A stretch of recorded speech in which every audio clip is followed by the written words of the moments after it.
Hi, welcome to Lab 4 of Physics 1212. We will be examining macroscopic view of DC and RC circuits.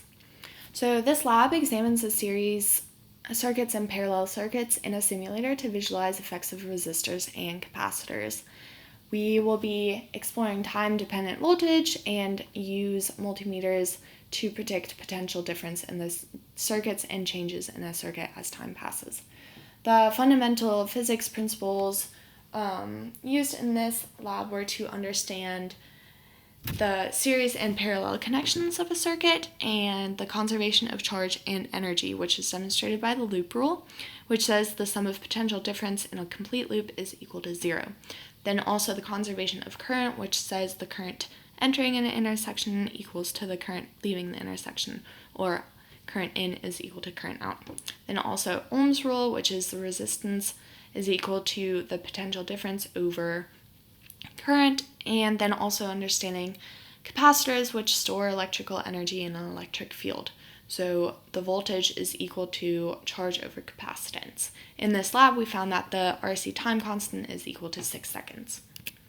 So in part 1, we made a simple circuit with two 2.5 volt batteries, and we found that the current is equal to 0.02 amps through the equation potential difference is equal to current times resistance, and we found the resistance to be 147 ohms. Then when we put the ammeter backwards, we found that the current is equal to negative 0.02 amps. When we replace the ammeter with a voltmeter, we found that the current is equal to 0 amps because the circuit is technically open, and the voltmeter has such a high resistance that practically no current runs through the ammeter, runs through the voltmeter, so that the ammeter cannot measure it. And then the voltmeter is equal to 3 volts. Because there is no current, there is no potential difference for the resistors, only the batteries, which have a total potential difference of 3 volts.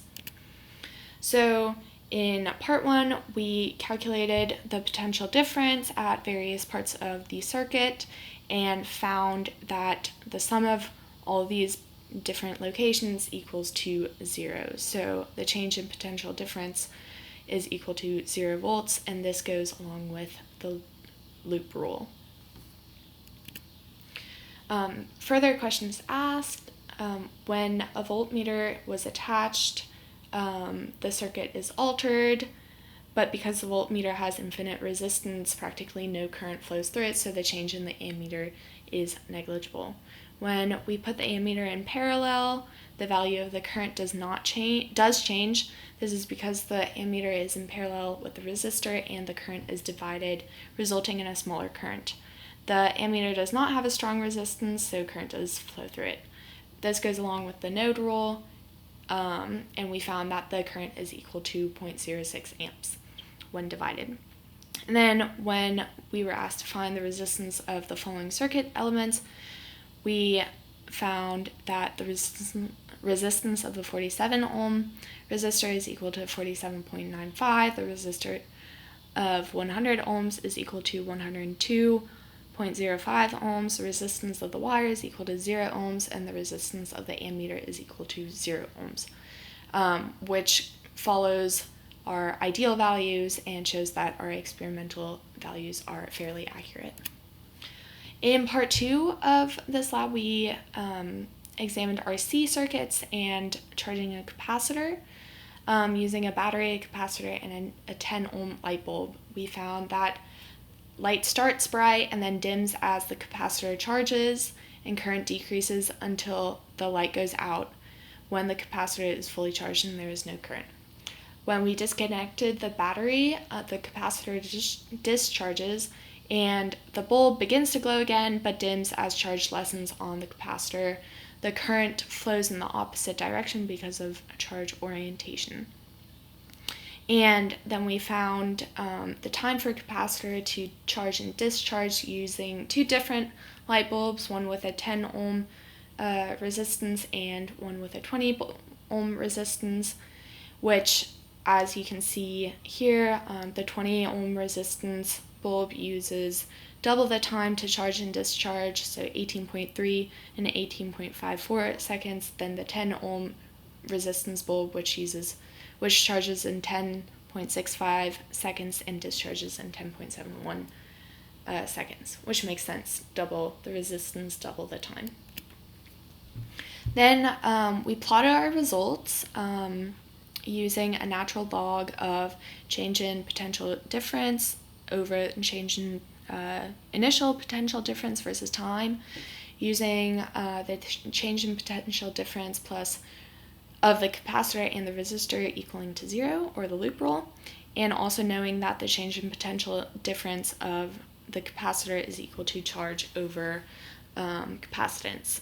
There we derived the natural log of the change in potential difference is equal to the negative T over the time constant RC, and which yields the plot of the natural log versus time would yield a straight line with a slope of -1 over the time constant, where the time constant RC was found to be around 6 seconds. So the further questions asked in this lab were, if we did this in real life and used an actual ammeter instead of an ideal simulated meter, what would that look like and how would that affect our circuits? While the perfect virtual ammeter has no resistance, because it is a simulation, a real ammeter does have resistance, and this causes a potential difference and results in current measurements slightly lower than the ideal value found in the simulation. And again, if we did this lab in real life and used a real battery to charge a real capacitor with no resistor in the circuit, how would this affect our model? With no resistor, the capacitor would charge more quick than a resistor present in the circuit, and in an ideal model, the capacitor would charge instantaneously